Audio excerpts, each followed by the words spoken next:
After parking the department's speedy, beefed-up hover car on the roof of the San Francisco Hall of Justice, bounty hunter Rick Deckard, briefcase in hand, descended to Harry Bryant's office. "You're back awfully soon," his superior said. "I got what you sent me for." Rick seated himself facing the desk. He set his briefcase down. "How's Dave?" he asked. "Well enough for me to talk to him?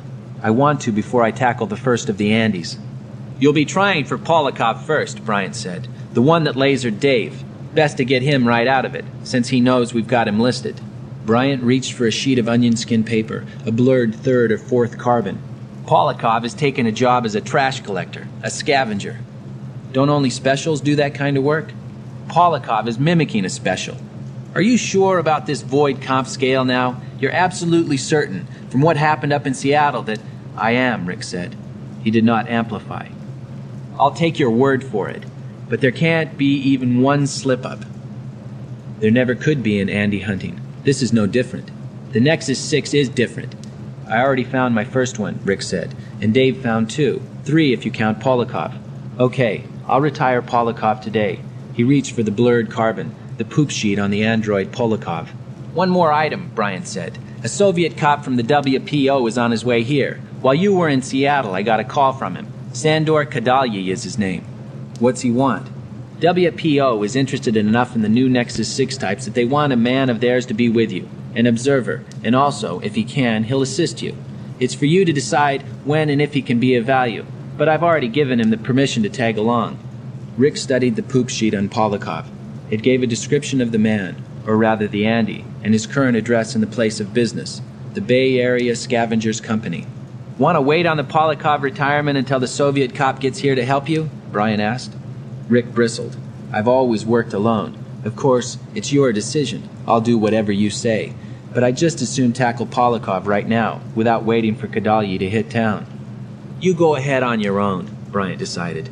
"And then on the next one, which will be Miss Luba Luft, you have the sheet on her too. You can bring in Kadalyi." For his first try at the android Polikov, Rick stopped off at the offices of the Bay Area Scavengers Company. "I'm looking for an employee of yours," he said to the gray-haired switchboard woman. "Mr. Ackers." The switchboard woman informed him. "He's the personnel manager."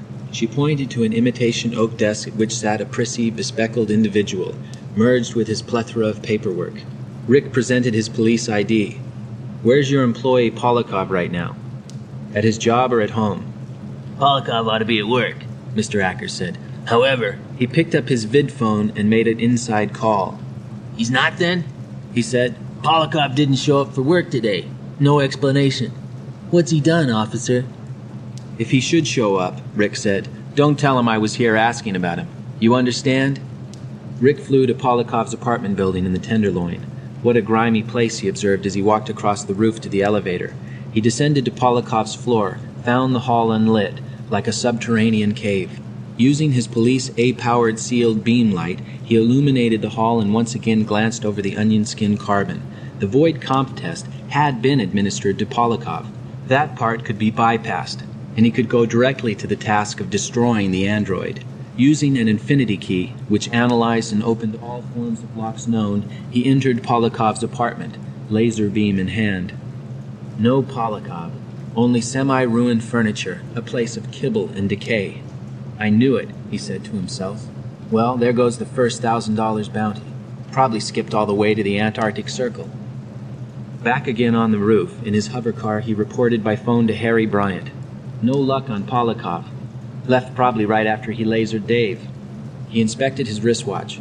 "Want me to pick up Kadalyi at the field? It'll save time, and I'm eager to get started on Miss Luft." He already had the poop sheet on her laid out before him. "Good idea," Bryant said, "except that Mr. Kadalyi is already here. He'll fly over and meet you. Meanwhile, read up on Miss Luft, an opera singer, allegedly from Germany, at present attached to the San Francisco Opera Company." Rick nodded. "Must have a good voice to make connections so fast," he said. "Okay, I'll wait here for Kadalyi." He gave Bryant his location and rang off. "I'll pose as an opera fan," Rick decided as he read further. "In my personal collection I have tapes by such old-time greats as Elizabeth Schwarzkopf, Lotte Lehmann, and Lisa Della Casa. That'll give us something to discuss while I set up the void comp equipment." His car phone buzzed. Mr. Deckard, a call for you from Seattle. Mr. Bryant said to put it through to you from the Rosen Association. Okay, Rick said, and waited. What do they want, he wondered. Rachel Rosen's face appeared on the tiny screen. Hello, Officer Deckard. Are you busy right now, or can I talk to you? Go ahead, he said. We of the Association have been discussing your situation regarding the escaped Nexus 6 types. And knowing them as we do, we feel that you'll have better luck if one of us works in conjunction with you. By doing what? Well, by one of us coming along with you. The Nexus 6s would be wary at being approached by a human. But if another Nexus 6 made the contact... You specifically mean yourself? Yes. I've got too much help already. But I really think you need me. I doubt it. I'll think it over and call you back. It's some distant, unspecified future time, he said to himself. Or more likely, never. He started to hang up. Without me, Rachel said. one of them will get you before you can get it. Goodbye, he said and hung up. As he resumed reading the poop sheet on Luba Luft, a hovercar taxi spun down to land on the roof a few yards off. From it, a red-faced, cherubic-looking man, evidently in his mid-50s, stepped and smiling approached Rick's car. Mr. Deckard, the bounty hunter for the San Francisco Police Department? I'm Sandor Kadalyi.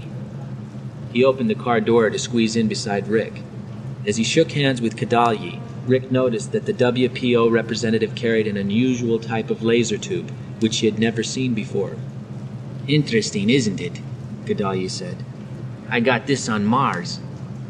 I thought I knew every kind of handgun made, Rick said. We made this ourselves, Kadalyi said, beaming. You like it? What is different about it, functionally, is... Here, take it. He passed the gun over to Rick. How does it differ functionally, Rick asked. Press the trigger. Aiming upward out of the car window, Rick squeezed the trigger of the weapon. Nothing happened. No beam emerged. Puzzled, he turned to Kadalyi. The triggering circuit isn't attached. It remains with me, you see? He opened his hand, revealed a tiny unit. And I can also direct it, within certain limits, irrespective of where it's aimed. You're Polikov, the android. You're not from the Soviet police. With his toe, Rick pressed the emergency button on the floor of his car. Why won't my laser tube fire? Kadalyi, Polikov said, switching on and off his miniaturized device in the palm of his hand. A sine wave that phases out laser emanation and spreads the beam into ordinary light. Then I'll have to break your pencil neck.